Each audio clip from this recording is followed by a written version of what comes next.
Polavaram Banakacherla project వల్ల ప్రజలకి గానీ, లేకపోతే ఎవరికీ పెద్దగా ఉపయోగం ఉండదు. దాని డిజైన్‌కి సంబంధించిన విషయంలో ఇష్యూ ఉందని మాజీ ఐపీఎస్ ఏబీ వెంకటేశ్వరరావు చెప్తున్నారు. ప్రస్తుతం మనం మాట్లాడడానికి ఏబీ వెంకటేశ్వరరావు. సార్ ఏంటి సార్ అంటే మీ అబ్జెక్షన్స్ ఏంటి? ఎందుకంటే మీరు ఇంతకుముందు ప్రెస్ నోట్‌లో కూడా చెప్పారు. ఇది కేవలం రాజకీయ పార్టీ నాయకులకి, కాంట్రాక్ట్ సంస్థలు అభివృద్ధి చేకూర్చే ప్రాజెక్టు తప్పితే ప్రజలకు ఉపయోగపడేది కాదని చెప్తున్నారు. ఏంటి సార్? కాదు అనేది మా నిశ్చితమైనటువంటి అభిప్రాయం. ఇది బాధ్యతారాహిత్యంగా నేనేదో మాట్లాడాలి కాబట్టి మాట్లాడింది కాదు.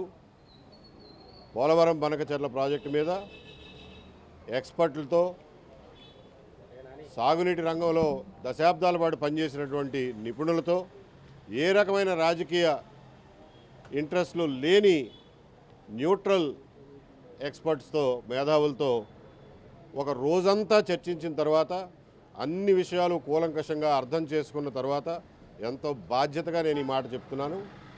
ఈ బనకచెర్ల లింక్ ప్రాజెక్టు వల్ల రాయలసీమకి అంగుళం భూమి కూడా ఎక్స్ట్రా తడిసేది లేదు. 5 పైసలు కూడా రాయలసీమకు లాభం లేదు. దాని బదులుగా నిజంగానే మన దగ్గర అన్ని డబ్బులు ఉన్ననాడు బొల్లాపల్లి నుండి సోమశిలకి నీళ్లు తీసుకువెళ్తే నాగార్జున సాగర్ కుడి కాలువ కింద ఉన్నటువంటి రైతులందరూ బాగుపడతారు. అలాగే నాగార్జున సాగర్ కుడి కాలువ 5 లక్షల ఎకరాలను విస్తరించడానికి రెడీమేడ్గా భూమి అవైలబుల్గా ఉంది. అలాగే సోమశిల వరకు కూడా గ్రావిటీతో నీళ్లు పారించవచ్చు. అంటే ఏంటి సార్ అంటే నిర్మాణ సంస్థలు ఇంతకుముందు మీరు కామెంట్ చేశారు. కాంట్రాక్ట్ సంస్థలు అన్నీ మేనేజ్ చేస్తున్న, అనుమతులు తెచ్చుకోవడం కానీ లేకపోతే అన్నీ చేసేస్తున్నాయని కామెంట్ చేశారు. పీపీపీ మోడల్లోనే చెప్పారు.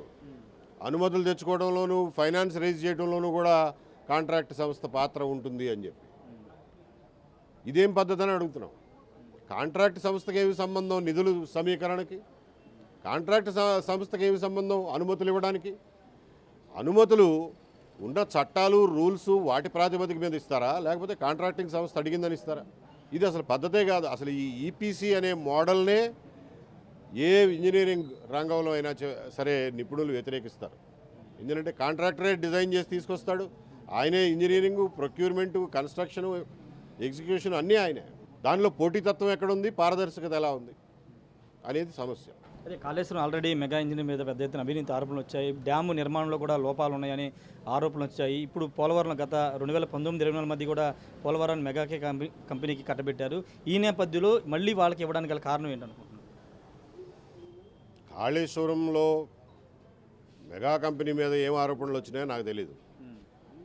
అలాగే డ్యామ్ కన్స్ట్రక్షన్లో ఉన్న లోపాలలో ఎల్ఎన్టీ కంపెనీ అన్నారు తప్ప మెగా కంపెనీ అన్నట్టుగా నాకు గుర్తులేదు.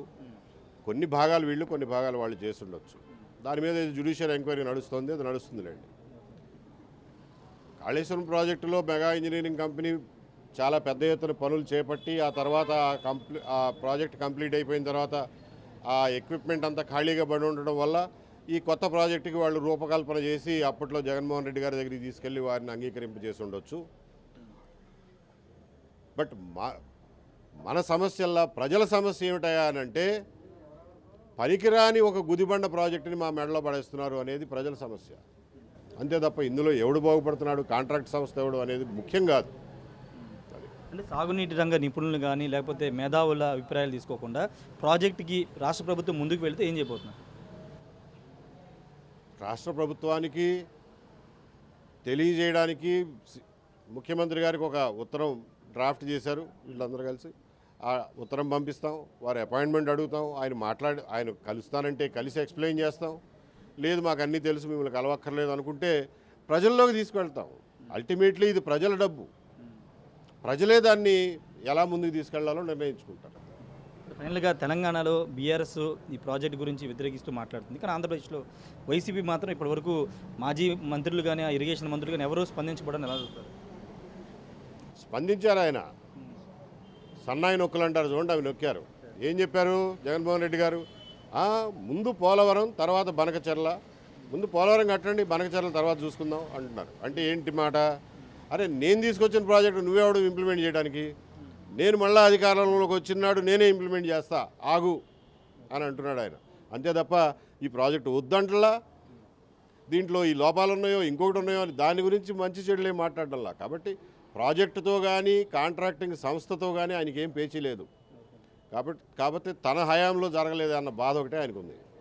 Thank you sir. ఖచ్చితంగా జగన్ ప్రాజెక్టు వద్దనట్లేదు, కాకపోతే తన హయాంలో జరగాలని కోరుకున్నారని ఏబీ వెంకటేశ్వర చెప్తున్నారు. ఖచ్చితంగా ప్రజల అభిప్రాయాలతో పాటు సాగునీటి రంగ నిపుణుల అభిప్రాయాలన్నీ తీసుకుని ప్రాజెక్ట్ నిర్మాణం చేయాలని చెప్తున్నారు. ఖచ్చితంగా రాయలసీమకి పోలవరం మనకు చాలా ప్రాజెక్టు ద్వారా పెద్దగా వచ్చేది ఉండదు, కానీ దానికి సంబంధించిన విషయంలో నిపుణుల అంశాలను పరిగణలోకి తీసుకుని మాత్రం నిర్మాణం చేయాలని ఏబీ వెంకటేశ్వర డిమాండ్ చేస్తున్నారు. కెమెరా పర్సన్ శ్రీనివాస రాజేష్ ఆర్టీ విజయవాడ నుండి.